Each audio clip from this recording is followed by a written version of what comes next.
Hey, friendo, Steve here. And Larson. And welcome back to Going in Raw, the only pro wrestling podcast you need to be listening to right here at youtube.com/Steve and Larson. Available wherever podcasts can be found. And, of course, taped live at the Twitch, twitch.tv/Steve and Larson. Among other things, in the Friendoverse these days, man, we got a killer G1 Climax 32 2022 Climax video over there at in the podcast form at youtube.com/Steve and Larson. Friendo Club TV today, a new episode of Steve Thunder dropped. So check that out at the Friendo Club TV channel. It's where we do our shorter stuff and our gaming stuff. So all that's really fun. Tomorrow on WrestleJuice, I've got a video going up where I watch a compilation video that Enforcer sent me. And this guy puts together a bunch of like just messed up stuff in wrestling, like, power bombs that are like, really rough to watch. And it's like a try not to wince pro wrestling challenge thing. Gotcha. Thought that maybe we could check that out on the Smash Zone on Thursday. That tomorrow. Like a great idea. Yeah, that sounds good. We can start off with that. I failed the challenge pretty early. Because really? Some of those spots are pretty rough. Yeah. You're pretty squeamish these days. I'm very squeamish. Absolutely. Bumps and such. Yeah, for sure. So anyways, all that's going on in the Friendoverse this weekend. The Enforcer is coming up to town in real life. And because it's the Going in Raw Stakes. Yeah, that's this right. Sunday, post time, 1:45 p.m. California State Fair at Cal Expo. The horse track, the grandstand there.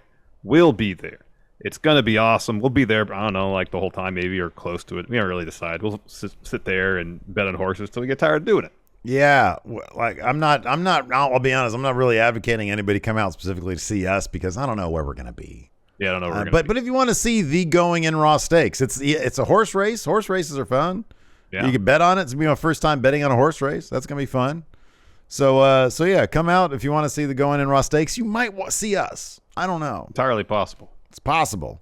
On today's episode, we're going to talk about AEW Fyter Fest with new tag team champions. Kind of surprising, but pretty awesome. We're going to be talking about NXT and a couple of interesting stories from the land of the WWE and beyond. So why don't we go ahead and start with this one, man? While we haven't gotten any official word that Sasha Banks has been released from the WWE, we did get an announcement today that Sasha will be making an appearance at this year's C2E2, the Chicago Comic and Entertainment Expo. C2E2 announced via Twitter that Sasha will be appearing for photos and autographs on August 6th and 7th. Fightful Select reached out to other convention organizers who confirmed to Fightful that when they've reached out to Sasha's reps, they were quoted a firm, specific rate. But if you're looking to book Sasha for a wrestling event, you're going to have to wait. According to Fightful, when wrestling-related promoters tried to book her, they were told that she would only be taking non-wrestling appearances throughout the end of the year, which is pretty interesting. There's still a good chunk of year left, notably on the little picture for her appearance, as you can see on the thumbnail if you're watching this on YouTube, because I have it there. Of course, it's under her real name, Mercedes Varnado, I believe is her name. And it says underneath it, it's like her appearances as characters, Sasha Banks and The Mandalorian. Yeah. Which, of course, she appeared in the Star Wars show, The Mandalorian. Yeah. So, I mean, I don't know. It's funny because if WWE announced that she had been released, we'd all be making a big deal about, she's been released. Yeah. So I don't know what this means. I wonder if they just don't want to give her the publicity of saying she's been released. I don't know. It's like, look, I think it's not that harmful to speculate.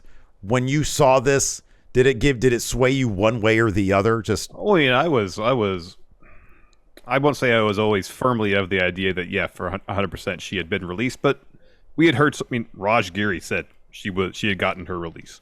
We had heard that her lawyers, her legal team, were working on getting her out of her deal. They pulled all her merch. She was taken out of like a page top 10 on YouTube recently. And you see this, and it's like, all right, there's enough evidence here to suggest, she probably is done with WWE. Whether it's official, don't know. But I would wager that she's done, and maybe this is a speculation, maybe part of the deal is, all right, you can't do any wrestling stuff till the end of the year or something like that. That was part of the terms of getting out of her contract. I don't know. Yeah. But then again, we heard her contract was going to be up soon anyways. Yeah, I mean, everything you just said is sort of what there is out there. So all we can kind of do, look, the thing is, she's not going to be able to escape the question when she makes these appearances beyond just saying, I can't comment on that, and I would not shock me if that's what we got. I don't know. I'm on the WWE.com page, her roster page. It says here she's still on SmackDown. Until that changes, Larson, I think that she is still a SmackDown superstar. All right, there you go. I am lying. That's not true. I think that she's probably been released. And I think maybe, so I don't know, either they're trying to figure out, okay, maybe on the evening of July 30th, after SummerSlam, just real quietly, it's kind of like... They'll announce it somewhere on like somewhere on WWE.com that's not linked to the main page or something like that. Like you really have to look for this release information to find it or something like that. At like some huge thing in the wrestling world is happening. And they'll kind of say, all right, Sasha and probably Naomi have been granted their releases. Yeah, well, it could be. They'll wait till the board of directors investigation has concluded and their horrific findings come out. Oh, by the way, also Sasha Banks has been released. Meanwhile, she's already done like 1 million appearances. Yeah, she's already wrestling for other companies. Who knows? Yeah, she's there at Action Coast Wrestling. Anyways, let's talk about this. This is pretty cool to hear. So we got another update on Big E's recuperation from a broken neck, courtesy of ESPN's Mark Raimondi. And Big E is perhaps moving on as well to a new role within WWE while he rehabs, scouting talent. Raimondi writes that, quote, Big E will be working with WWE later this month at a talent tryout for current and recently graduated college athletes. Big E, who played college football at Iowa, will join the likes of WWE executives Paul Triple H Levesque and James Kimball in evaluating potential future WWE stars. Raimondi also notes that Big E is, quote, using a bone stimulator machine, has gotten stem cell treatments, and is taking calcium supplements while he waits to find out how long until he'll be able to wrestle again. Now, that right there, that last little line coming from somebody from Mark Raimondi, well-known at ESPN, that's kind of a big deal. Like the idea that might still be on the table, because we've never really heard. It felt always like from Big E, he's taking it one step at a time. I don't know if Mark here is sort of just speculating, or if maybe he's heard that there is an idea that he could possibly wrestle again. It sounds like he's doing a lot of stuff. A bone stimulator machine, stem cell treatments. Yeah. That's cool to hear. Yeah, it is. And last we heard from Big E, when he posted on Twitter recently about, confirming no surgery in his future. And that's reiterated here in this ESPN piece. Also about, getting a checkup a year. I don't know if it's a year from now or a year from date of injury, to see how the C1 was healing up. Mm-hmm. So I would guess that would kind of that'd be the crux of the whole situation. If that C1 heals up to everybody's satisfaction, they feel like there's no risk of re-injury or further injury, maybe he'll be good to go. Mm-hmm. Yeah, I don't know. I mean, it was always a C1 that we had heard that was, it was the area that would cause potentially catastrophic injury. Mm-hmm. Yeah. So depending how that heals, I guess maybe there's a chance. I don't know. Yeah. But that's great, man. I mean, obviously the dude's incredibly smart, incredibly clever, and probably has a pretty decent eye for talent. So smart move on WWE's part. Keep him around, keep him working, keep him busy. That's probably a pretty satisfying thing to do as well. We're going to get to our AEW Fighter Fest recap here in a second. Wanted to point out, though, because we had this question this past week, sometime, somewhere. Somebody asked, hey, guys, is there any way we can listen to Going In Raw ad-free? Whoa, glad you asked, because, yes, there is. You can do it on the Patreon at patreon.com/Steven Larson. For $5 a month, not only do you get the show ad-free, where you can import your RSS feed into whatever podcast app you use, but you also get bonus episodes. This week, our episode of Overrun had us fantasy booking, the first AEW x WWE Super Show. Me trying to approach it from Vince McMahon's point of view, where The Miz beats like John Moxley, basically. That didn't happen. No, it didn't happen. You were actually fairly diplomatic considering you were taking Vince's I think I was probably way more diplomatic than I should have been if I was going to be Vince McMahon. It would have been Roman originally, beating Kenny Omega. Originally, I did have Miz versus Hangman, and I was like, that's not fun. Like, that joke will get old pretty quick. Yeah. And then Larson took on, was in the shoots, the very expensive shoes of Tony Khan. To do that. So that was a cool thing. And then on Monday, we had our Numbers Don't Lie episode where we took a look at the career of Kenny Omega. That was fun. And then, good stuff. Oh, and then also, how could I forget this? Exclusive to Patreon, W Steve W After Dark. That's right. If you enjoyed W Steve W over there at Friendo Club TV, there's bonus content there on the Patreon, patreon.com/Stephen Larson. Also, if you can't make the show and you want to ask questions, if you can't make the show live, we have, for all of our recaps, we have question threads there. So you can also get the show ad-free for $3 a month if you don't want all that bonus crap. Goinginraw.supercast.tech. So there you go. Let's take a quick break here and get a word from our sponsor, BetterHelp. Steve, I got a question for you. Yeah, what's up? What do you do to take care of your brain? Ooh, wow. Take care of my brain. Like sometimes if it's cold outside, I'll wear a hat. Keep it nice and toasty. Hat. All right. Well, how we care for our brains can affect how we experience life. So it's important to take the time and care necessary to keep your brain and your mind healthy. I mean, there are tons of ways you can support your brain health. You could learn a new language. You could take a power nap. Yes, I do that. I take power naps. Quite a few, actually. Several a day. Yeah, you do nap a lot. Or, you could try BetterHelp online therapy. There was a time in my life when I was dealing with severe anxiety. So I've been through the process of trying to find a therapist, and I know how tough it can be to find the right person to talk to.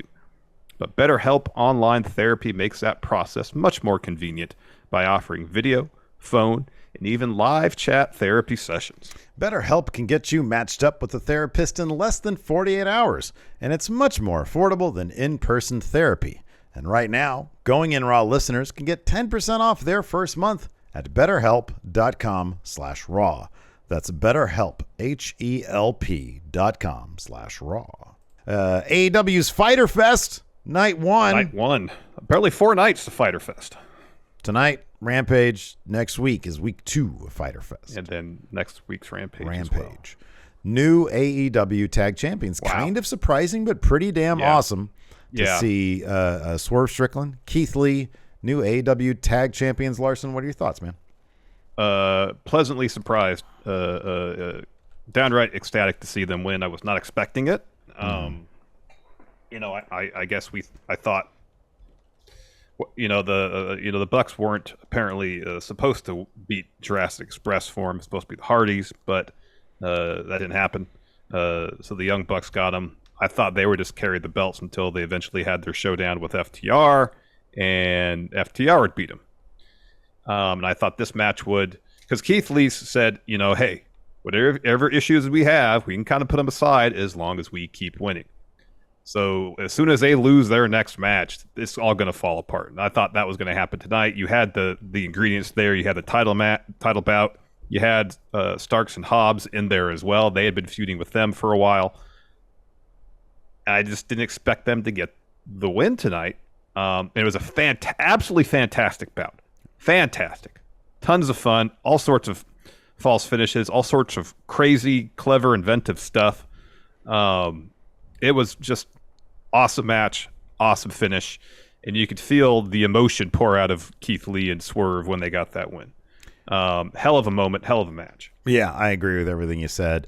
Like deep down, I kind of wanted it to go to Team Taz, but I was just happy that they actually did the title switch. I'm not at all. I love to see. Number one, AEW has a lot of tag teams that I think make interesting cases, interesting stories if they were to get those tag titles. And AEW, I'm not going to say that they get married to the idea of lengthy title reigns because they have things like the TNT title, which I think at this point probably won't change hands very often now that it's on Wardlow. But for a while it did. I don't know how they're planning on handling the All Atlantic title, but you kind of figure that maybe that'll be a title that could also change hands. Maybe, I don't know, 4 or 5 times a year, perhaps. But yeah, I like this. I don't know. We've heard that, like you said, the Hardy Boys were the original plans. Who knows if that was still the case at this point, or if it was just like, hey, let's just get him on the Bucks so they can continue on, and then we can figure things out from there. And they decided, okay, we want to tell this story with Swerve and Lee as champions as they dissolve. Because, yeah, it could have been pretty easy to do it really quickly now, and it'll be done with. But it's much more interesting because, like you said, Keith Lee had said, we're fine as long as we keep on winning.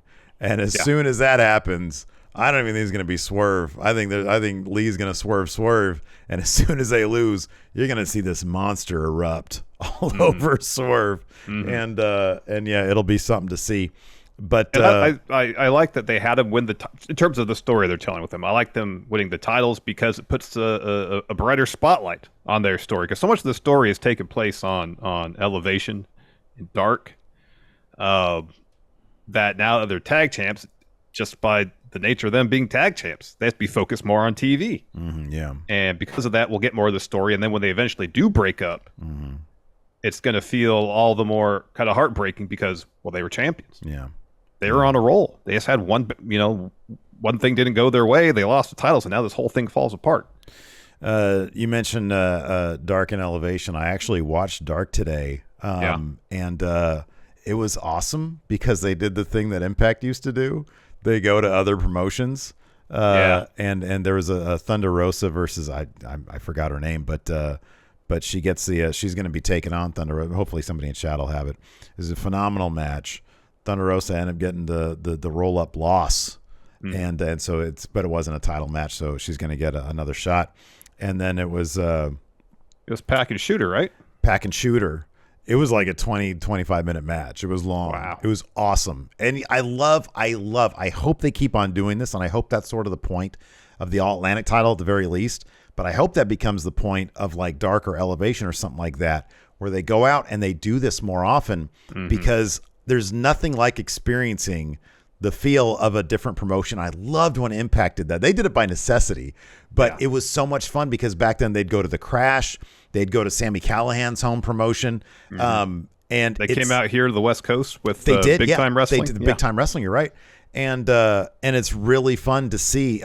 You want to get me to watch Darker Elevation? I'll do it if you're going to do that because I love seeing how the other productions, how the other indie wrestling promotions produce their stuff. And the crowds are the crowds are great. The crowds are they're never like tired because they only do like 3-hour shows or whatever. And especially like that Rev Pro show, you get that British crowd there. It was really good stuff. Yeah. Thank you. Miyu Yamashita. Yeah. Yamashita. Yeah, that's how it is. You don't pronounce the I. I think Pac's got another All Atlantic title defense coming up too. I didn't hear that. That's cool. Right on. I think I saw that. That's neat. Here we go. It's an OTT. Oh, that's cool. That's neat. Right on. But yeah, anyways, the rest of Fyter Fest I thought was a lot of fun. I thought there was some cool stuff. It opened up. We'll just go ahead and dive into it. Opened up with Orange Cassidy versus Wardlow for the TNT title. So before this match actually got started, the Best Friends had a promo, and they're like, hey, thanks to Danhausen's legal skills, he got his manager license.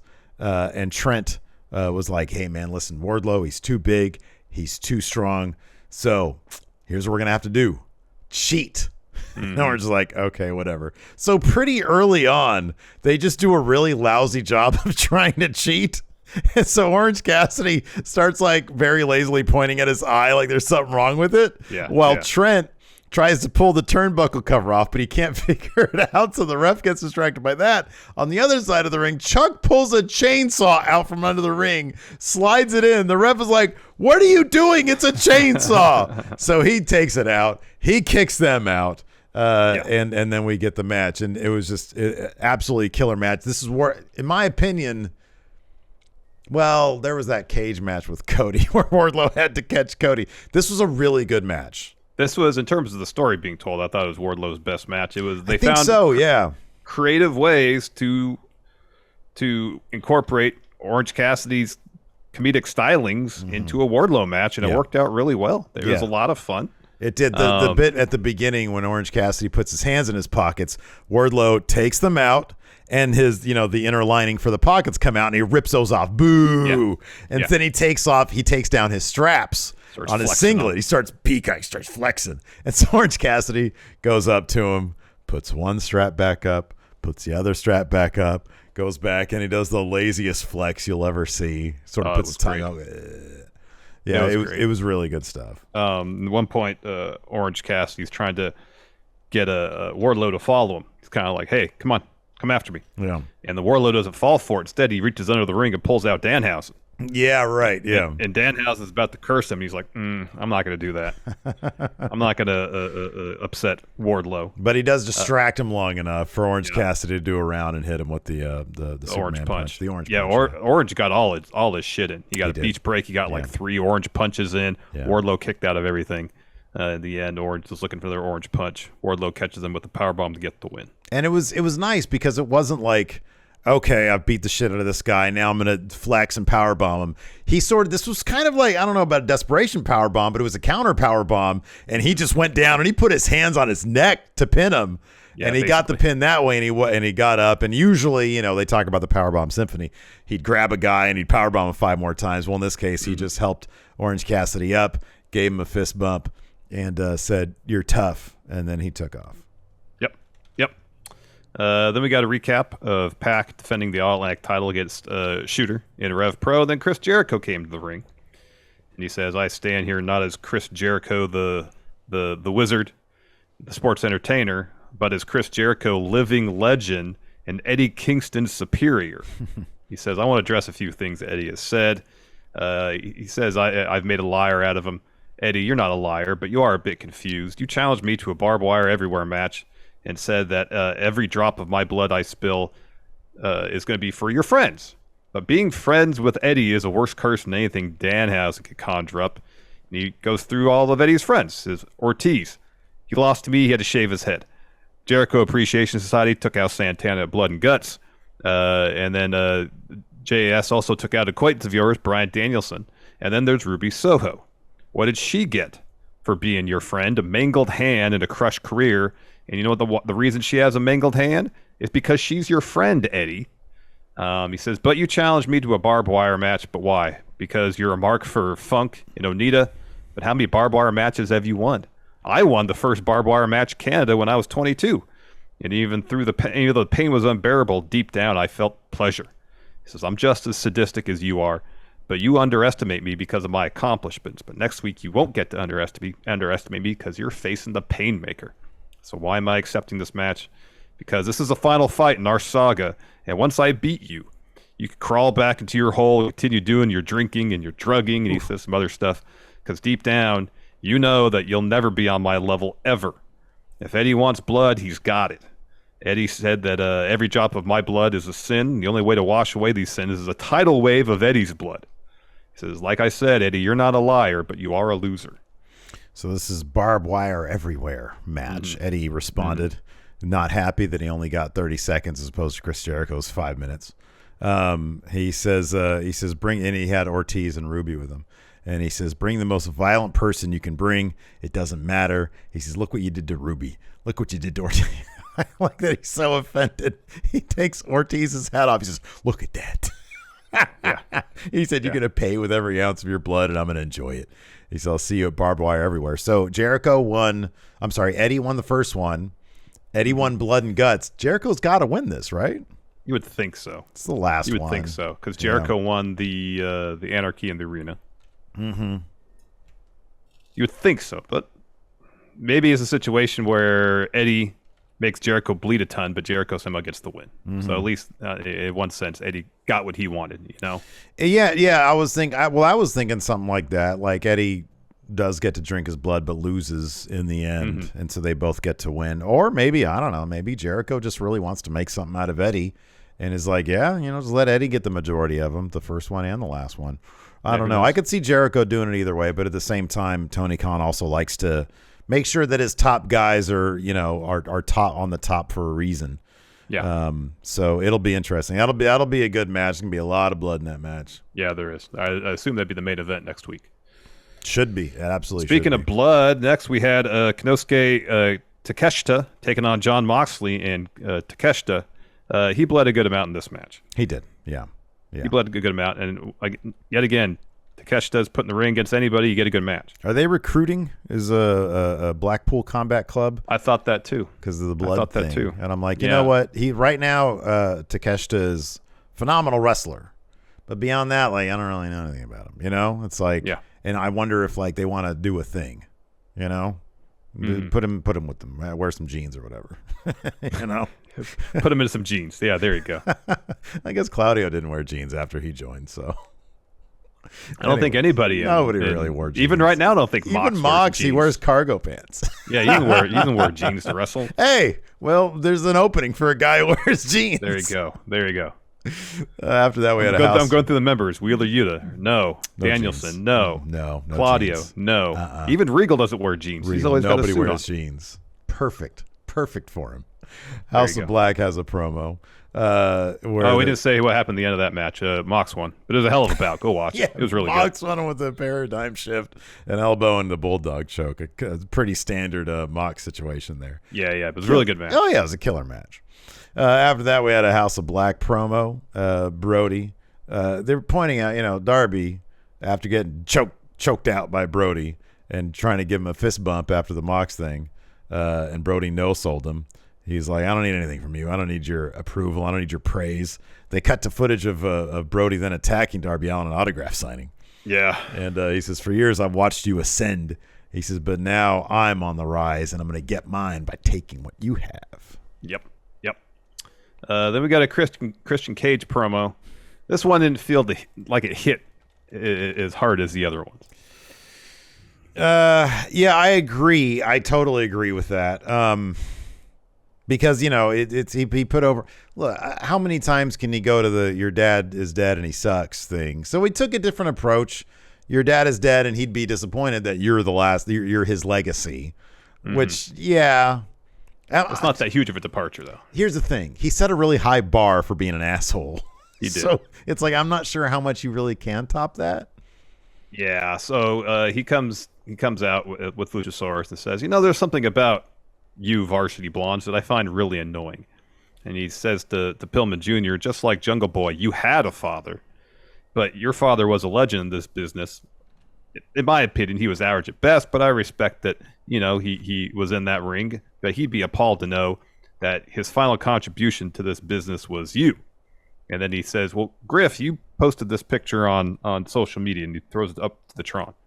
And he says, I was looking at it, and at first I didn't know what about it annoyed me, and then it hit me like a ton of bricks. And he asked this Luchasaurus, does Griff look like Jungle Boy? Mm-hmm. And this seems to upset Luchasaurus. He goes to the ring, and they have a match, and he proceeds to completely destroy Griff Pillman, sorry. Yeah, thank you. The Jungle Boy thing was silly. I don't know. That's, he could just be like, you guys are annoying. I'm going to be done with you guys. I listen to Going in Raw. They don't like you, so I'm going to have Luchasaurus destroy you, which is pretty much what happened here. Would Christian be more of a Hall of Famer if he confirmed listened to our show? Fuck yeah. Yeah. Hey, you want a surefire way to get him in? Confirm that he watches Going in Raw or listens to it. If you can do that, he's in. All right. All right. See what I can do about that. Oh man, let's see here. Did you run through this match? It was just Luchasaurus destroying Griff Garrison. Yeah, he just beat the hell out of Griff, and then afterwards he headbutts Pillman after he wins with a two choke slams, and then the tar pit, which is his version of the snare trap. He throws Griff out of the ring. Pillman comes over to try to help. He just eats a headbutt. He gets put in the timekeeper table, and then Luchasaurus choke slams Griff on top of him, but the table doesn't break, so he has to do it again. Mm-hmm. Yeah. Oh, Mr. Sinister doesn't. Nobody has to clip that. I'll remember that. I'm fine with it. If it gets to you somehow getting Christian on camera saying he listens to Going in Raw, if you can finagle that, I won't have to be reminded of it. I'm totally cool with that. Well, he does cameos, right? I don't know. I think he does. After that, we had a 2.0. Look it up after the show. There's also Pro Wrestling Tees do have shoots, I think they're called. That's true. Foley does those. I know that. Anyways, moving on. We had a 2.0 Garcia interview. Very entertaining. By the way, God, what's her name? So there was this amazing. It was pretty great. Amazing Daddy Magic sign in the crowd. And I put the call out to Twitter. And I was like, I need to know what the deal is with this. Somebody find this sign for me. And sure enough, somebody named Jolie, Girl GTD on Twitter, responded, said, I made it. And sure enough, there's a picture of, I guess it's her brother, and then her dad went and she made these signs, because there's also a really good Jericho Wizard one. Mm-hmm. And I said, if they'd be willing to part ways with them, I'd be willing to pony up some cash to have them shipped out, and I'll put it right there. But she said, maybe not. I don't know. Spent a lot of time on him, and it meant a lot to my brother. So like, no pressure whatsoever. If he wants to keep it, it's amazing. It's awesome. What an awesome thing you did for your brother. But if he wants, to have it here on Going in Raw, entertaining, I'll take it. So this interview, Daddy Magic says, enough with cages. We had enough cages. No more cages. No more cages. No more cages. And it's like, why are Claudia and Ortiz allowed to just be out there walking around? I want them in cages too. Mm-hmm. And so he and Parker walk off. Parker was yelling some stuff, and he thought it was a switchblade. He pulled that, but it was just a comb. Mm-hmm. And Garcia says, well, I get why they want to put me in a cage. He starts talking crap about Wheeler Yuta. Says, I'm everything Wheeler wants to be. And if Yuta's going to take my identity from me, how about I take the pure title from him at Death Before Dishonor? God, I love the branding for the new Ring of Honor. It's beautiful. Really good. It's really beautiful. Good. That's gonna be a hell of a show. They announced officially All Out Chicago, the Now Arena, Labor Day weekend, same place it usually is. So that's pretty cool. Yeah. Also, after that, we had a Hangman interview. He had like a head wrap and like a tie-dye shirt on. He should have had some sweatpants on too. Yeah, maybe he did. I don't know. Nah, I think. Did you see jeans? Yeah, he had the belt buckle. He had the jeans, so he's going to be Blackpool Combat Club if they don't get Takeshita. Oh, that's true. Yeah. That's true. He could be. He could be as the jeans wearing guy. member. Yeah, exactly. Yeah. So, anyways, he's quickly interrupted though by Silver and Reynolds. They say because they're talking about him being out of the Battle Royal thing. The Battle Royal. Yeah. And they said, "Yeah, we're super disappointed. We're fuming. We're furious." And they issue a challenge to the House of Black, and Paige is like, "Okay, yeah, cool, whatever." Yeah. He's like, I'm in storyline limbo right now, so cool. Yeah, pretty much. Maybe he'll get into a thing with Malachi. Maybe that'll be the thing. That'd be good. Yeah, they'll try to recruit him. Mm-hmm. Hangman, do you like ice cream? How many flavors do you prefer? I like 3 many. My favorite ice cream is Napoleon. Then we got Jake Hager versus Claudio. Solid bout. No surprise here. Claudio gets the win. 2.0 tried to come out and distract them a couple times. They're pretty hapless in the end. Claudio ducks a lariat, hits a pop-up uppercut, Ricola bomb to get the W. I do love though when they come running out, the sign that I want to purchase came up. Nice. Oh, good timing there, kid. After that, we had a kind of a hook interview where what's her face asked him, is Lexi, yeah, is a title shot in your future after you got a pretty good streak going, and then he just looks at her and walks off. He just sort of goes and then walks off. Entertaining. I mean, I guess he understands that he hasn't saw enough competition to earn himself a title shot, so he's self-aware enough to realize that. Yeah. So he's like, I'm like the gun club of the singles division. None of my wins mean anything because they're all against chumps. Yep.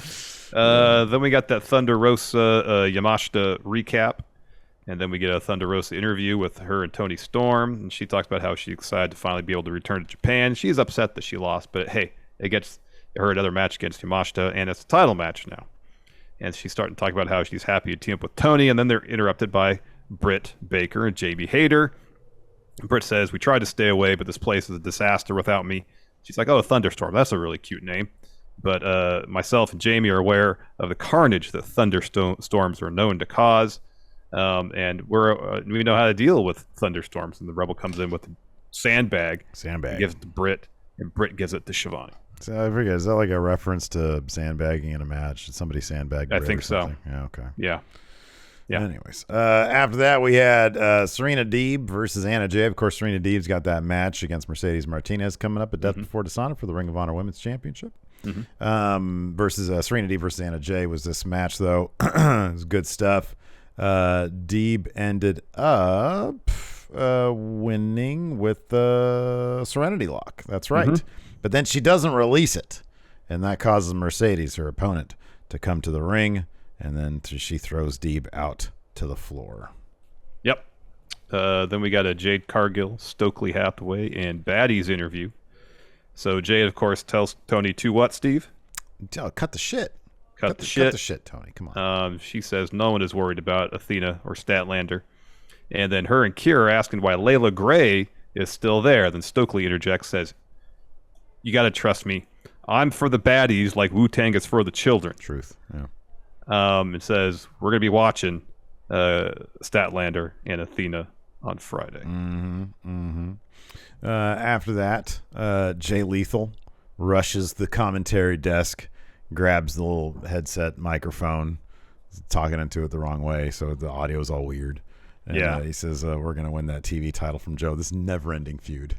I know. I hope it ends at Death Before Dishonor. I hope we get a wonk finish and it continues on. This is finally how many years now we've been asking for Satnam Singh and Jay Lethal to interfere in a Samoa Joe match. I mean, this is gonna be the House of Black Varsity Blondes. It is storyline for Ring of Honor. Yeah. So is Joe like legit injured? Is that the deal here? No, he's off doing. Oh, he's doing Hollywood stuff, huh? Yeah, Twisted Metal stuff. Yeah, that's what it is. Yes. Yeah, voice work. After that, we had an Anna Jay interview, so she's all busted up still from being in that Serenity Log way too long. And then Ty Conti comes in to clown her, says, "Oh, this is your first match on TV in months, and this happens." She says, "Yeah, at least I didn't slam Ruby's arm in a car door." And Ty's like, "Oh, you know what, Anna? I like you, but you need to make better career choices. Maybe if you slammed Ruby's arm in the thing, you'd be on TV more than once in every few months." Yep. And then they're like, why aren't they saying maybe if Tony Khan cared more about women's wrestling, we'd be on TV more than once every few months? Oh, dear. Then we got our main event for the tag titles.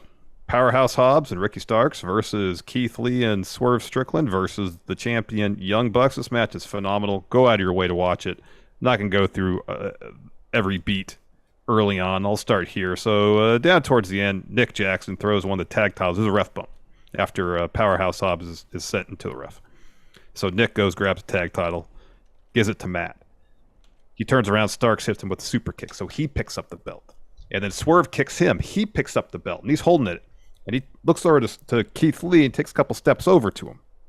But he's not holding it like he's about to hit him. He's just holding it. He's holding it, yeah. So I know the implication is, he's going to blast Keith Lee with this. But the way I took his body language, and he said something to Keith Lee, because he throws the belt down and then turns around and goes back towards the match. Yeah. Well, he gets hit with a low blow from Matt Jackson. Yeah. The way I took it is, I know the idea, you walk up to somebody with a belt, you're going to hit him with it. Oh, yeah. But also that Swerve was like, okay, I could take this belt and maybe win the match how I would want to do it. But then I got Keith here. That's not how he would want to do it. So let's see if we could do it his way. And if not, then we'll do things my way. That'd be a great theory if his name wasn't actually Swerve. Yeah. If Swerve says to Lee what you just said to me, I'd be like, what do you think I am, an asshole? You were going to blast me with that title, you son of a bitch. Maybe it's the double Swerve. You think that's what he's going to do, but that Swerve is that he doesn't do it. Yeah, then Swerve would say, nah, if I was going to blast you, it would be with a skateboard that falls apart in my hands. Oh, my gosh. So anyway, Matt low blows Swerve. Then he hits Keith Lee with the belt. Then Hobbs. And then Swerve. Covers Swerve. Gets a 2. So the Young Bucks hit Swerve with the BTE trigger. Starks breaks up that pin. The Young Bucks look for a Meltzer driver as Nick's leaping off the springboard at the top rope. Lee catches him. That leads to Keith Lee and Swerve hitting their finish on Matt Jackson. Hobbs and Starks break up that pin, and the Powerhouse Hobbs proceeds to spine buster everybody else in this match on top of Keith Lee. After he first hits Keith Lee with a spine buster. Everybody else gets a spine buster on Keith Lee. It was amazing. Yeah. So Starks is looking for his finish on Swerve. Swerve escapes that. Starks hits him with a spear anyways. Nick breaks up that pin. He tries to super kick Keith Lee. Keith Lee catches it and then rips off a shoe and starts hitting both Young Bucks with it. He tosses Hobbs out of the ring. Starks punches Lee in the ear. Lee responds with a headbutt. And then Swerve takes out the Young Bucks and Hobbs on the floor with a moonsault off of Keith Lee's chest. Yeah. So we're back in the ring. Starks is looking for a spear on Swerve. Instead, Lee hits him with a pounce. Big old pounce. And then takes out the Young Bucks and Hobbs with a tope, something they teased earlier. And then Swerve hits the top rope stomp on Starks to get the win. New tag champs. Man, it was pretty awesome. It was great. Fantastic. Yeah. Yeah, good stuff. But even better than that, this week's NXT, Larson. I'm going to be honest. So, like, ever since we started doing... Didn't we call this? Didn't we call Cora doing probably, this? I think so. I think it was a joke, though. So, like, this statement's purely about my viewing experience. So, like, when we first started doing NXT Wednesdays with AEW on a weekly basis, I get up in the morning, I watch NXT on Wednesdays, and it was fine.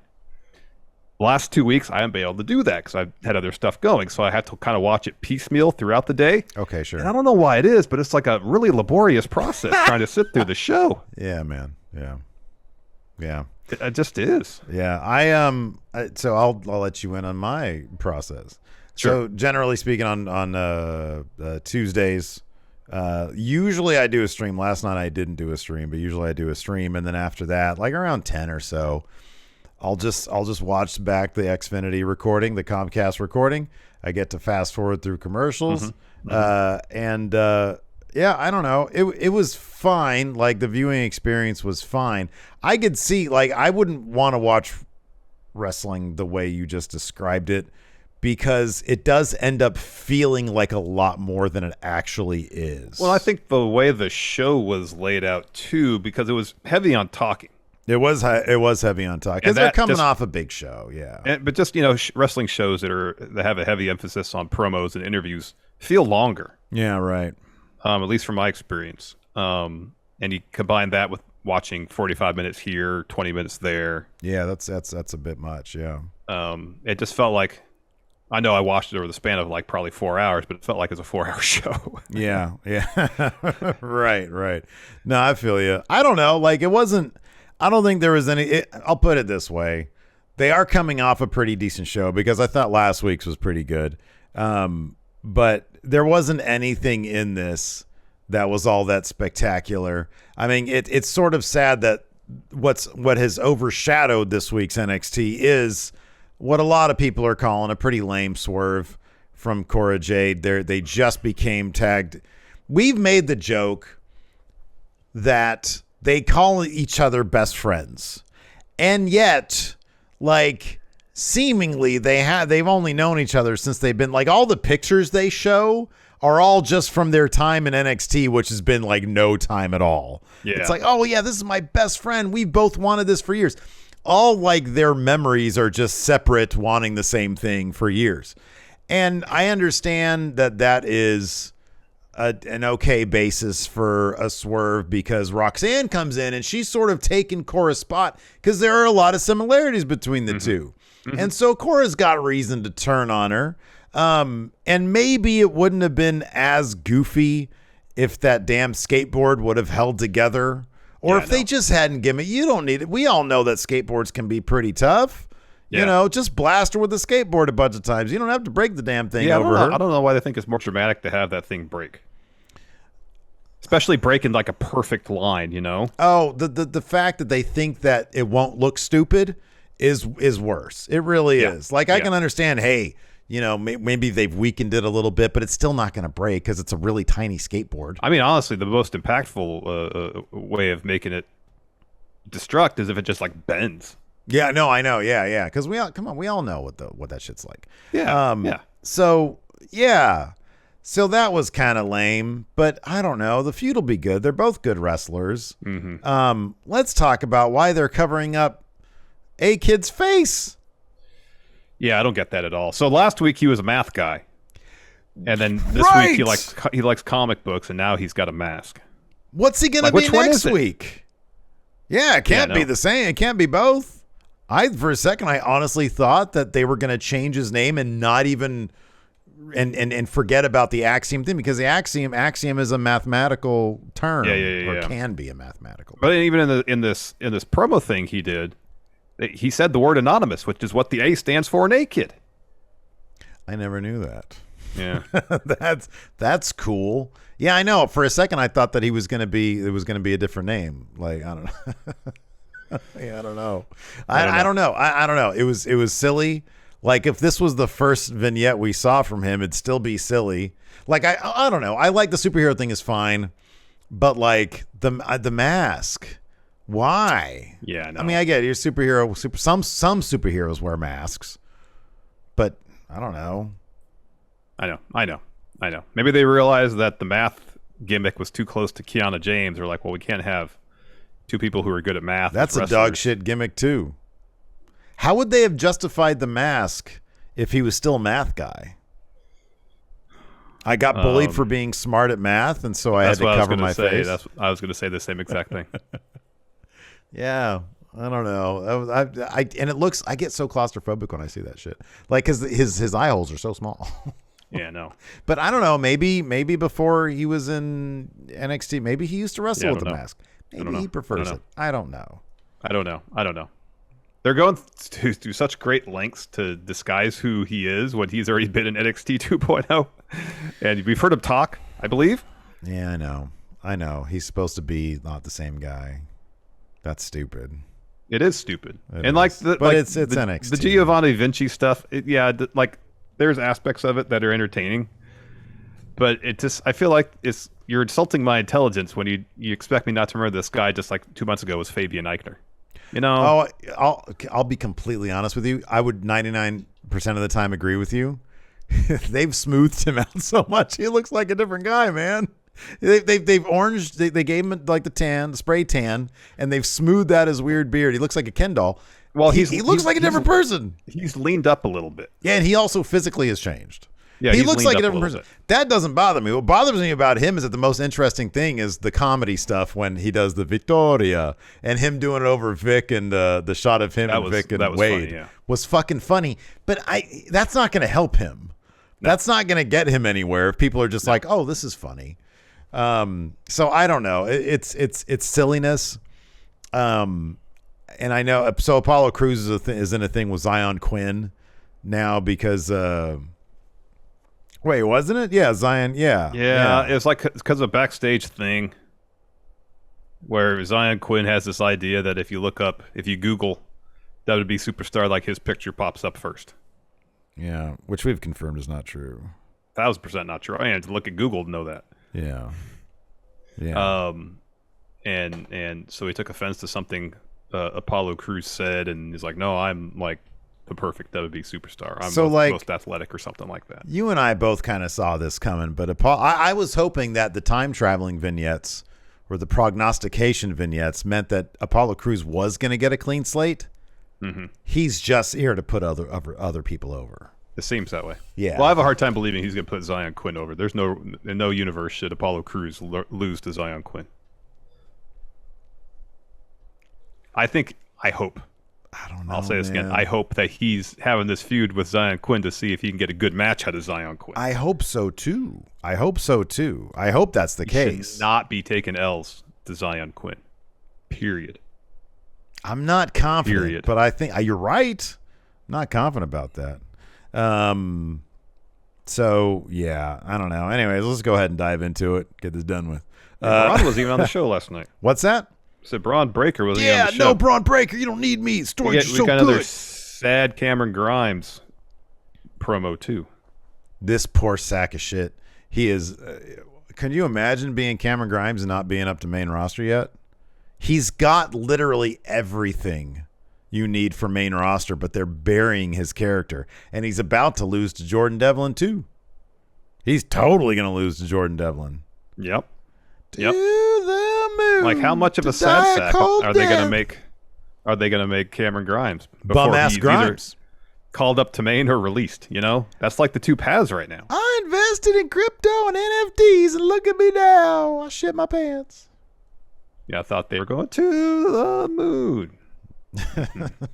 Nope. They've been buried just like you. Oh, yeah, I don't know. It's strange how they took a character that the crowd was into, main roster. Made for main roster, like really dynamic, and now he just comes out and he's mopey and he's sad. Yeah. I know. Nobody likes that guy. Nobody wants to root for the guy who's mopey and sad. I'm Cameron Grimes, I'm so sad. Sound like Bruce Pritchard doing a Cornette impression. Well, let's get into it. So we go to one of the most dangerous places in all of Florida, the parking lot of the WWE Performance Center. Yeah, it's still that way too. Yeah, and someone has attacked Roxanne Perez in the parking lot, and Cora is there. She's calling for help. Eventually, some refs and producers come over, and then there's just a lot of commotion, but I don't see anybody actually doing anything to help anybody. Right. Yeah. There's a lot of people shouting, "Are you all right? Are you okay? Are you all right?" Yeah. Hey, what are you doing down there? But no actual medical attention is being given to Roxanne Perez, who's clearly in pain here. Yeah, right. After that, we had Giovanni Vinci, Vittoria versus Apollo. Somebody got help, and there's like 5 people supposed to help. There's like 7, 8 people hovering around her, just all asking, "What's wrong? What hurt? None of us What's can going help on? you. What happened?" And she's just all, oh, it hurts. And they're like, "Well, what happened?" Like, she just say, "Motherfucker, someone attacked me." Yeah. Oh, well, what would you do in that situation? I'd say, "Motherfucker, someone attacked me." No. You come over because somebody said help, and then you get over there. How would you help? I would say, I'd try. First of all, if there's 8 people talking, I'd tell them to shut up. Yeah. I'd say, "Everybody else, shut up." I've known you for a long time. I don't feel like you're that guy. You haven't seen me in a pressure situation like that. I rise to the occasion, Steve. Oh, wow. Good thing we're best friends in case I ever need So you. I'd say, "Everybody else, shut your mouths." Yeah. Roxanne, tell me what you know. Somebody attacked me. Okay, what's the issue? Where? What's going on? My ribs, they hurt. My ribs hurt so bad. You, producer, Robbie Brookside, go find the trainer. Yeah, okay. Holy Cora, shit. did you see what happened? Wow. No. Yeah. Okay, wow, that's good. Are there cameras? Are there cameras security around? Cameras, exactly. Let's get to the bottom of this. And they're like, aren't you just the caterer? I stayed at a Holiday Inn Express last night.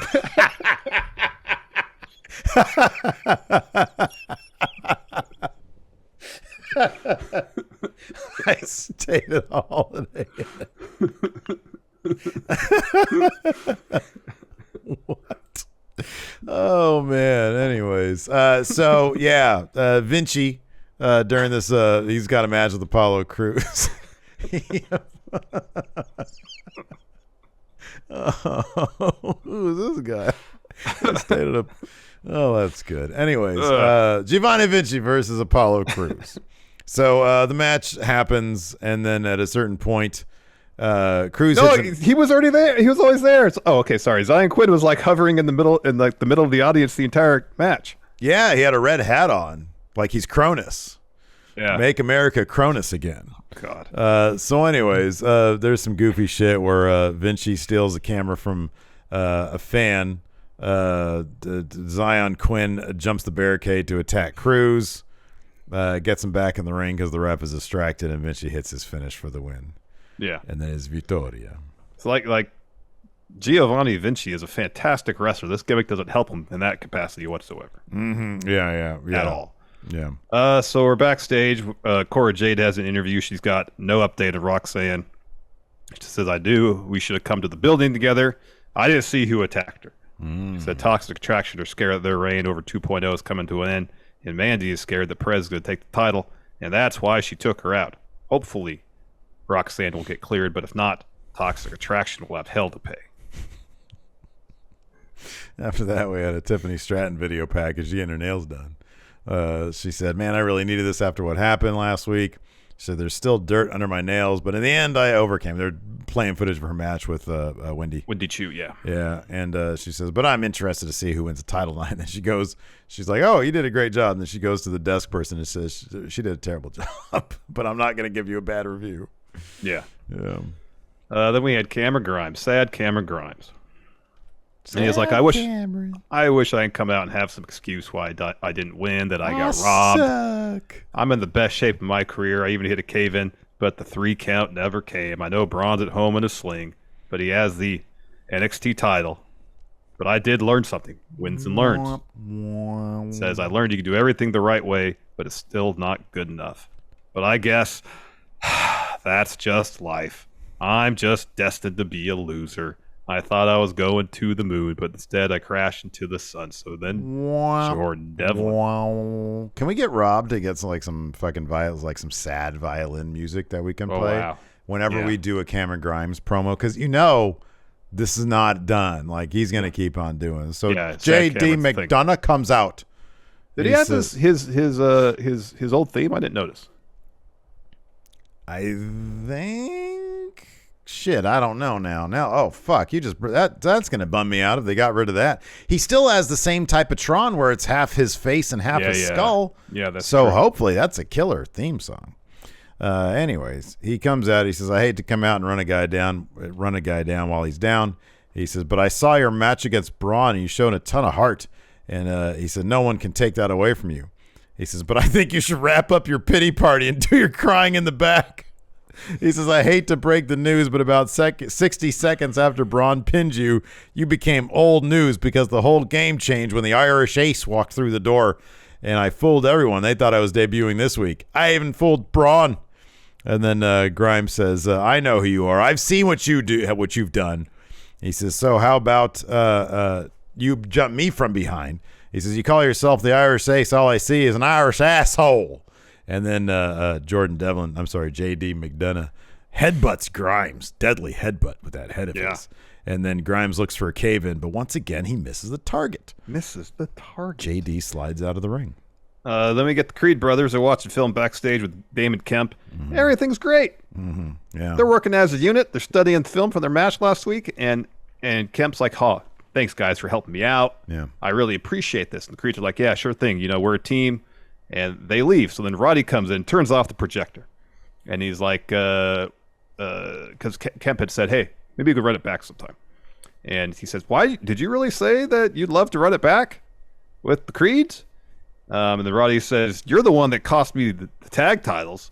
I spent all this time training you, and now I realize that you're just not as good as you think you are. So I want to see how you feel after I embarrass you next week. He's gonna win that one. It'd be awesome if the Creeds showed up and fucked him over. That'd be awesome. More awesome if Wolfgang showed up to help Damon Kemp. That'd be great. But then all Damon Kemp remembers is how hungover he was. So it's that muscle memory. He looks at Wolfgang and goes, bleh. After that, we had a Grayson Waller interview. He says, if last week's match was based on points, I was up and up big. He said, I had Mello set up, but then Wes Lee runs through the crowd and ruins my moment. He's like, I get it. Lee's life sucks. Doesn't mean he has to ruin mine. Yeah.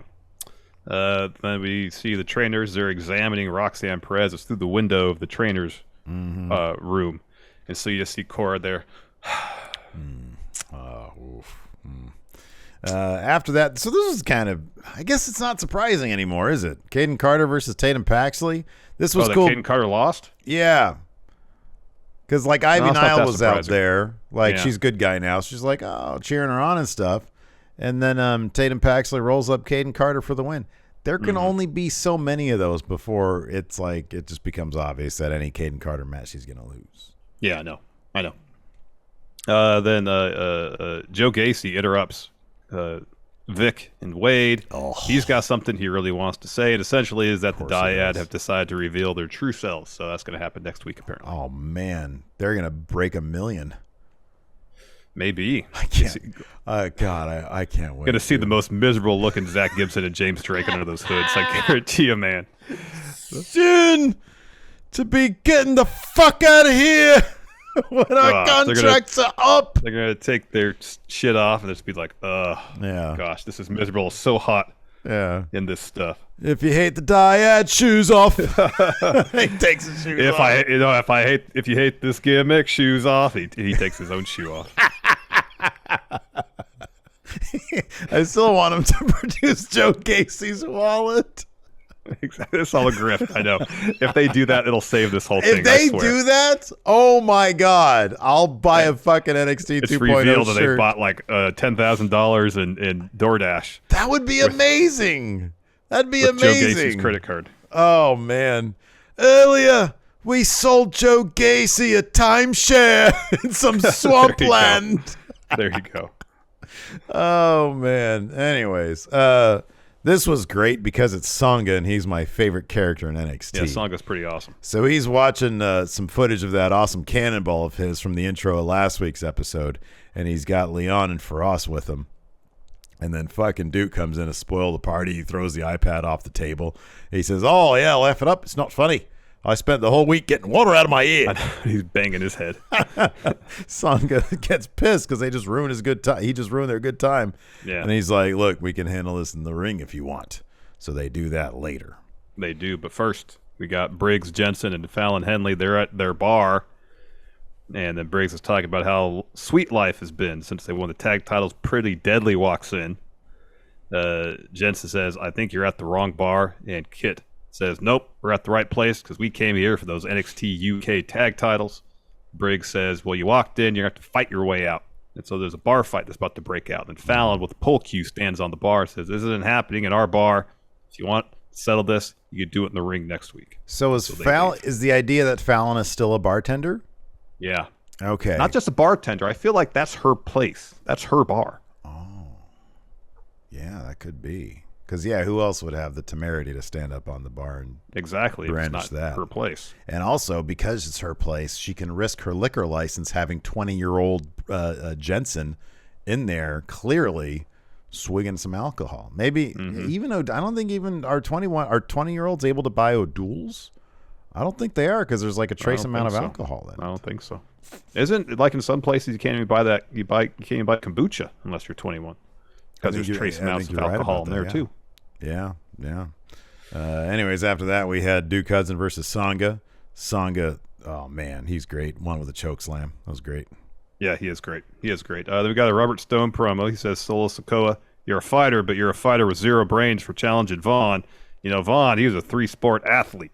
And then Sophia says, "Yeah, the Mets wanted to sign him, but he ended up playing college football instead." And Stone says, "Yeah, imagine this guy launching a 92-mile-per-hour fireball."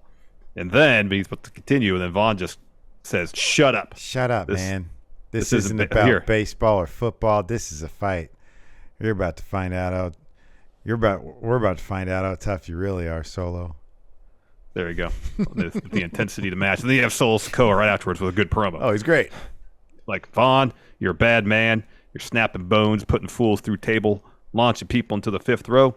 See if you can try to do that to me. It's put up or shut up time for you, Vaughn. And for me, it's go time." Yeah, no, it's go Vaughn time is what you mean. After that, we had a Toxic Attraction interview. Man, he says, "I'm the champ. I'm always feeling good." He says, don't blame us for the attack on Roxanne." JC says, "Sucks for her." And then Gigi says, "One person's luck can change in the blink of an eye in NXT." And then JC talks some more, and they should say, "We should get our tag titles back because Roxanne's going to be gone for a while." Yep.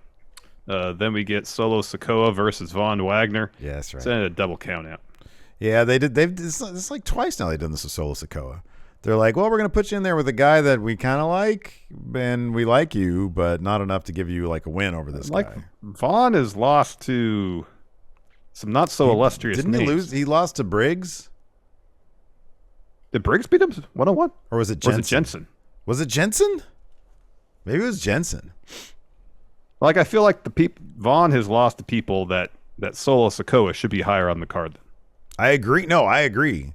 But then they like restarted him with the girl and the Stone guy. Yeah, but even then, that's when Jensen or Briggs beat him. Yeah, but then they sort of like redid him again. It was Briggs because he used Jensen's cast. That's right.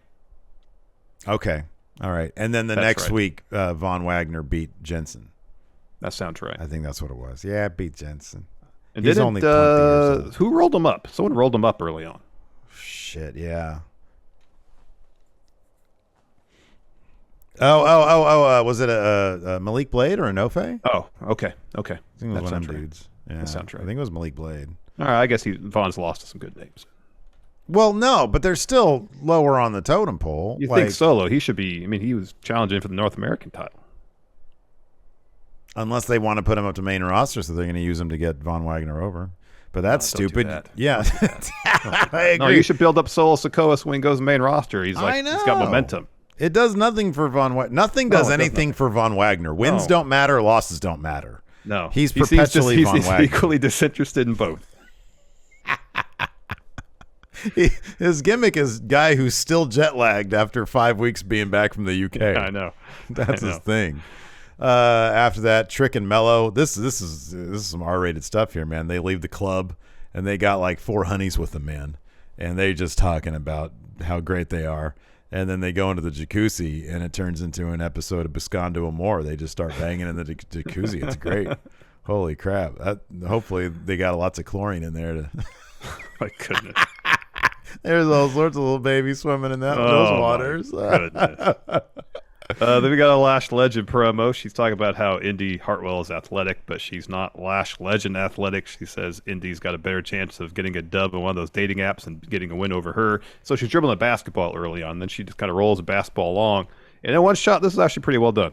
The camera tracks with the ball and ends up getting stopped by Alba Fire's bat. Yeah, that was pretty cool. I like that. That was well done. After that, we had Chase University in London. This was hilarious because you can tell that they weren't, especially Andre Chase, wasn't totally committed to his character while they were filming stuff in public. Mm-hmm. He felt self-conscious. He did, and his shoot voice kind of peeked through every now and again. Yeah, and I'm like, did they not get permission? Did they do this with like an iPhone? And like just try to steal a bunch of shots out there near Buckingham Palace? You got to figure it's probably pretty difficult to get permits to shoot at Buckingham Palace. Because like they're at the outside of it, obviously, but still, like you got to figure maybe they're like, oh, we have a giant target. We're wearing like the loudest red sweaters. I know. Yeah, I don't know. Anyways, this was pretty funny stuff though. It's just typical, whatever. They're in London. Yeah. You could tell they did the Abbey Road shit. So it was fun. He yelled at somebody. That's what he does, yeah. Then we got Indy Hartwell versus Lash Legend. Alba Fire shows up on the platform to distract Lash. Indy hits a spine buster. She goes for a top rope elbow, kind of slips a little bit off the top. Then Lash rolls her up. Indy just counters with the roll up to get the win. And then Alba comes to the ring, takes a swing at Lash with the bat. Lash ducks it, slides out of the ring. Alba runs around, meets her at the announce table, takes another swing. Lash escapes that and runs up the ramp. Yep. After that, let's see here. It was Amari Miller. I think it was Faraz and Leon. I think it was Sloane Jacobs, and I think it was Ariana Grace. Oh my God! Look at you. Well done. I think they're all chatting about who attacked Roxanne, and then Solo and Von Wagner barge in. We're still brawling. This is a good brawl right here. We're still fighting. They fight more, too. This isn't the end of it. It's not the end of it. We see a little bit more after this Tony D'Angelo / Legato interview. And Lopez wants to know why is McKenzie asking about attacking Perez. And then Tony D says, the order didn't come from me, so we're not responsible for it. He says, it reiterates again, Elektra Lopez has proven her worth to the family. He's like, now it's time for you two to show your loyalty, speaking of Wild and Del Toro. And he says, Lopez, you stay back here. So after that, before we get Tony D'Angelo and his match, we have more Solo Sikoa and Von Wagner brawling out into the parking lot. This is where cars are. It all leads to Solo grabbing Robert Stone by the throat and throwing him in a dumpster. Yeah, it was a pretty good throw, too. A dumpster with a giant WWE logo on it for some reason. There's some metaphors probably there to be had. Got that right. We had Tony D'Angelo and Stax versus Idris Enofe and Malik Blade here. Tony gets the win on Malik Blade after a spinning neck breaker, and then he tells Legato to beat him down. They do, and they hit him with their finish. Yep. Then we got Nikita Lyons interview. She says people are DMing her on Instagram, accusing her of attacking Roxanne because she'd have the most to gain with her being out. She says if it weren't for her injury, she would have won the breakout contract, but she's the type of woman who wouldn't attack someone from behind. But she says if Mandy needs an opponent, I'll gladly challenge for the title. After that, we had that aforementioned Axion video package. So he talks now about being a nerd and liking comic books and all, he wanted to see if he could emulate his favorite superheroes. And so he is a high flyer. He's got a mask now. And then he put on a mask. He said, I'm Axiom. Yeah. It's Axiom, isn't it? Axiom. Yeah, in your notes here, it's Axiom. But man, whatever. You could tell how invested I was in the show and my notes by looking at my notes. Exactly. You're trying to rebook him. You're like, no, not Axiom. Axion. Yeah. Then we had main event, Mandy versus Roxanne, but there's all this doubt whether Roxanne was going to make it for the main event. So Mandy comes out, grabs a mic, talks some crap about Roxanne. Cora comes to the ring, tells her to shut up, says night isn't over. We were promised a title match, and that's what we're going to get. If Roxanne can't do the match, then I'll do it. Mm-hmm. And then Mandy says, well, Roxanne has to the count of 3. Before she even says 1, Roxanne comes to the ring, and Cora's like, oh, no, don't wrestle. No, don't do it. You shouldn't do this. Yeah, I should do it because I attacked you. And then Roxanne's like, no, I'm going to do it. And then Cora just says, all right, well, good luck. And so Mandy's destroying Roxanne in the ribs where it's all taped up. Oof, yeah. Roxanne eventually makes a comeback, hits Pop Rocks on the floor, and then Jade comes over, runs over and says, hey, put Mandy back in the ring. So she does, and then JC's distracting the ref, and as Roxanne's getting back in the ring, Cora takes off her tag title, blasts Roxanne in the back with it. Mm-hmm. And they actually did a good job of milking that moment where, so often people get hit with a title and they're just out. Mm-hmm, yeah. Where Roxanne kind of gets up and looks at Cora with a look as to, like, why? Why are you doing this? Yeah, she sort of sells it. She's like, why did you do it? And then she goes, Yeah. And then Mandy hits her with the running knee to get the win. And then Cora gets in the ring and starts yelling at Roxanne about being selfish. Mm-hmm. And then she tries to blast her with her skateboard, but that thing just falls in completely in half. She has to take one of the halves. She brings it up, and as she starts to swing down, it just disintegrates. Mm-hmm. So she just keeps on going with the... they gimmick that thing too much. Oh, yeah, way too much. It was held together just like, Elmer's. Let's go ahead. That. Yeah. Like tape. Elmer's is pretty weak, though. Not as weak as tape, Steve. Depends on the tape. You get some like painter's tape. Mm-hmm. Yeah. Pretty weak. Maybe just like some double-sided. Maybe some double-sided scotch. tape to put the two pieces together. Yeah, I could see that falling apart. Yeah, that would fall apart real easily. Yeah. It's not really weight-bearing. Blake Whitehouse has a question here on the Patreon, patreon.com/Stephen Larson. He says, it's a casting question. What AEW and NXT wrestlers would you cast in an American Pie reboot? This is easy. Brooks Jensen. He's a pie fucker. He'll fuck a pie. There you go. Yeah. There you go. Also, we saw them fuck this week. It was the Trick and Carmelo. Yeah. It was the unfiltered version they have on Fight TV of NXT. No, gotcha. They show everything. They show it all, huh? They show it all. The Yellow Flash says, who should be the first ever double champion? Where? I'm assuming AEW, but they don't specify. Oh, Jade, both the TBS and the women's title. Mm-hmm. Okay, that's good. I'm going to say, fuck it. Wardlow's World. Oh, wow. Yeah. Wardlow's World title. We haven't made that joke today. Party time. He did a good job tonight. I feel like he's bad. As long as he's on a good path, I'm going to refrain from the Wardlow's World true. joke. I think the match tonight was a good way to write that story because it was going off the rails for a bit. If next week he comes back with a Wardlow's World promo, Wardlow's World, party time, excellent. We'll be back, but this week we're not going to do it. Soak and Rose said, at this point, is MJF even needed in AEW? Hey, they ain't cracking $1 million these days. They came close last week. It was like 986 last week. Yeah. I feel like the dude's a draw. Yeah, you always want somebody who's going to draw. Absolutely. Yeah. Like, are they going to fall apart without him? No, but they could totally use him. They would benefit having him around, that's for sure. Mm-hmm. Oh, wow. This is a great question. Alex Foster. Steve and Larson, for some reason, have been recruited into Diamond Mine. I'm assuming this is a troll on the part of the Creeds. They're like, hey, we want to fuck with Roddy. Let's get these two lumps. What does Roddy constantly give you crap for? What doesn't he? Yeah, what doesn't he?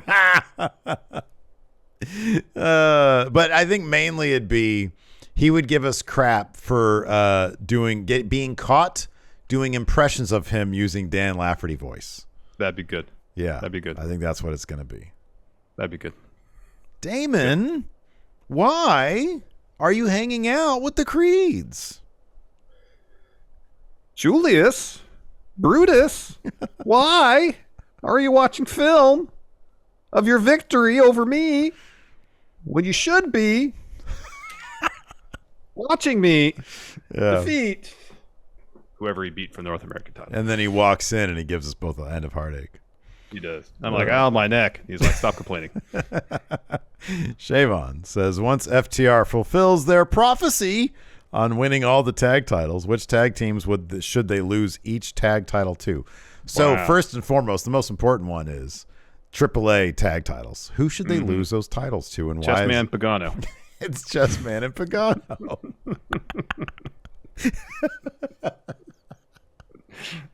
Next. Ring of Honor. Ring of Honor. Oh, Gates of Agony. Oh, come on, man. Gates of Agony. Other than the Briscoes naming their tag team a Ring of Honor.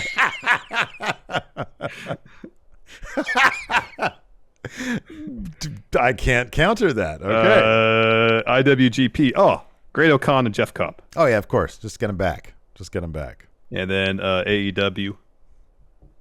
They're not the AEW champion. Oh, once they do. They do. Okay. Yeah. Team Taz. Oh, good. Yeah. Starks and Hobbs. Good call. Isn't it funny that LAX basically broke up before they had a chance to win those tag titles? Oh, that's sad. Oh, man. Let's see here. Patrick Sparks, Don Wagner, the B-Man says, will we see an MJF entrance theme scare for Wardlow to lose his title before 2023 on a scale of 1 to 10? What kind of question is that? Will we see an MJF entrance theme scare for Wardlow to lose his title before 2023 on a scale of 1 to 10? So what are the odds of that happening, that an MJF music cue is going to lead to him losing his title before the end of this year? If and when MJF comes back, his eyes are going to be set on one thing, and that's beating Punk for the AEW championship. I think you're probably right about that. So I'm going to say no, Patrick Sparks. And I think Wardlow's going to keep that title. I don't think there's any chance that he's going to lose it before Revolution. It is the TNT title, but he's Wardlow. He's kind of a big deal. So I'm going to say he keeps it through the end of the year. You say, what do you think? Yeah, that sounds fair. Yeah. That's 6 months or so. Yeah. Let's see here. Xavier Gray says, why did NXT's creative team even bother making Cora and Roxanne new women's tag team champions? So this is a good question. We actually didn't even really address this. Because we've talked about Lee and Swerve, kind of a similar situation. You can see one guy turning on another or vice versa. In this situation, they are tag team champions, and they just became tag team champions. I kind of feel like the point was to swerve us. Hey, they're tag team champions. What are the odds that somebody's going to turn on the other one? I mean, we joked about it last week or 2 weeks ago. I think it was 2 weeks ago when I said, yeah, they should win those titles, and then immediately Cora Jade swerves Roxanne. I didn't think they'd do it, but I think it was to sort of trick us into thinking they were cool.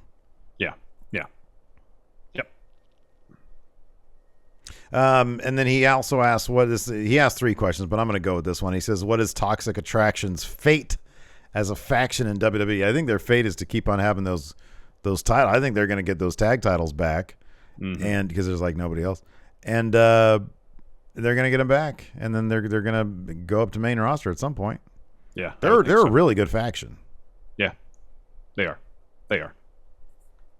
Gregory Fiella asked, do you think Takeshita has a chance to win any of the AEW titles? Yes. If they can develop a good character for him, yeah. He's got everything in the ring. He's phenomenal in the ring. I think there's a lot of that. They need to do something with his character, and maybe joining Blackpool Combat Club as the jeans guy is going to be the thing. Here's the issue with being the jeans guy. I feel like if you're the jeans guy, the expectation is you're always going to have a street fight. Street fight title. All right, like brass knuckle title? Yeah, absolutely. That'd be good. They might have too many titles in AEW already, but okay, I'm cool with one more. Their roster's so loaded. Their roster's so loaded. More titles. Let's see here. Do you ever... Oh. David Matushik says, do you ever think WWE would adapt AEW's color commentator change per hour attempts? That's a very specific thing to JR. Yeah. Because he's old. Mm-hmm. So I don't think they would do that. It doesn't seem like something Vince would like. No. I think, I'll be honest with you, I've gotten kind of used to it at the top of the hour. Hey, JR's here now. It's time for a party. And then he reminds me why I don't like it. Almost immediately. Oh, man. One more here. Ooh, okay, Nikyle, this is a good one. So Gregory Mullen actually has a question about Swerve and Lee, but I think we pretty much answered that when we talked about Swerve and Lee and all the Swerve stuff. Nikyle says, now that half the year is gone, who are early contenders for going in Raw Wrestler of the Year? I've got one real one and one not so real one. My not so real one is Viano 4, but that's probably going to be match of the year. My real one is obviously FTR. Yeah, I think FTR is right now squarely in the lead for Wrestler of the Year, although keep your eye on Speedball Mike Bailey. Terrific. He's terrific. Every match he's in is fantastic. It is. That is absolutely true. Absolutely true. All right. That's going to do it for us. It's funny. I like this. Right as we're going off the air, I noticed this Fightful Select article about Sasha. But we'll wait on that, possibly for Friday or something. That's going to do it for us for now. Thanks, everybody, for tuning in. We appreciate it.